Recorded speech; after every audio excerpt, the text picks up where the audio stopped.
Зарина Асанова наристесин Ош шаарындагы балдардын жугуштуу оорулар стационарына алып келгенине 4 күн болду. Баласынын дене табы көтөрүлүп түшпөй койгондуктан ооруканага алып келүүгө мажбур болгон. Алып келдим, ана реанимацияга алышты. Азыр эми кишечный инфекция көбөйүп атпайбы? Ушул жерде карадым, азыр 4-сутка реанимацияда жатат. Азыр эми акыбалы аябай жакшы. Уже башка отделениеге отуруп атышат. Өздүк гигиенасы, колдорду сорушат, игрушкаларды кармашат. Постоянно биз аларды колдорун тазалап тура албайбыз да. Ошондон жугат да көбүнчө. Ош шаардык балдардын жугуштуу оорулар стационарында 180 орундук болсо, учурда 70 бейтап дарыланууда. Бул өткөн жылга салыштырмалуу төмөн. Дарыгерлер муну күндүн кеч ысышы менен түшүндүрүшөт. Ош шаарында эми гана жугуштуу оорулардын күч алуусу байкалууда. Акыркы мына жумада ич өткүлүү оорулардын кичине көбөйгөндүгү биздин ооруканага көп кайрылгандар кичине байкалып атат да. Ооруп түшкөндөрдүн негизги мындай причинасы болуп, бул өздүк гигиенаны бузганчылыгы, ата-энелердин тамактандыруунун жакшы мындай жол жобосун тартибин билбегендиктен болуп атат. Кээ бир учурларда ушу мөмө жемиштерди таза жууп бербей, чоң балдарда ушу ич өткүлүү ооруларын жуктуруп алып кайрылган учурлар көбүрөөк болуп атат. Анткени менен 5 ай ичинде Ош облусу боюнча курч мүнөздөгү ичеги карын оорусуна чалдыгып, андан жапа чеккендердин саны көбөйгөн. Өткөн жылы ушул малда илдетке чалдыккандардын саны 500 болсо, бул жылы алардын саны 884кө жеткен. Жарандар өздүк гигиенаны сактабагандыктан жана туура эмес тамактангандыктан жугуштуу оорулар күчөп жаткандыгын адистер билдиришет.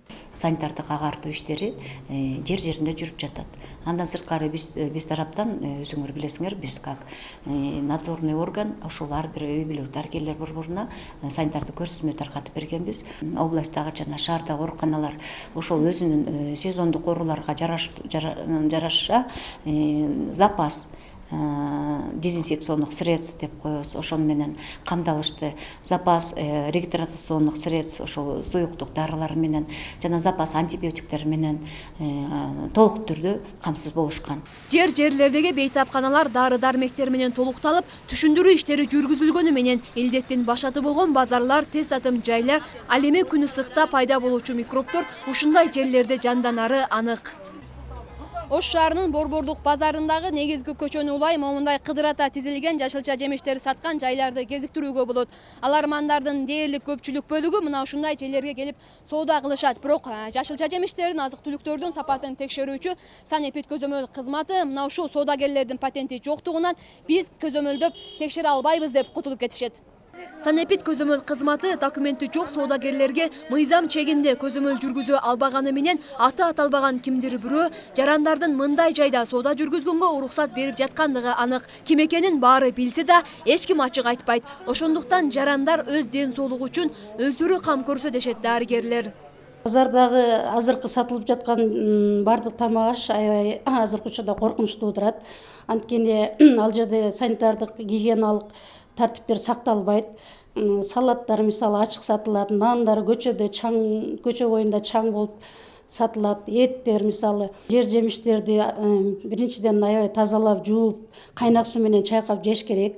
Ачык сатылып аткан салаттарды, жана пирожки, беляши дегендерди, тез быша турган нерселерди эч убакта көчөдөн колдонууга болбойт. Анткени ал жерде ар кандай микробтор жууп калышы мүмкүн. Ичеги карындын инфекциялык оорусуна көбүн эсе жаш балдар чалдыгат. Дарыгерлер тастыктагандай ооруган жарандын дене табы көтөрүлүп, кусат, өзүн начар сезе баштайт. Мындай абалда бейтапты үйдө дарылабай, тез арада ооруканага алып баруу акылга сыярлык. Кенчебүй Маматсадыкова, Кудайберди Дыйканов, Ош Перим жаңылыктары.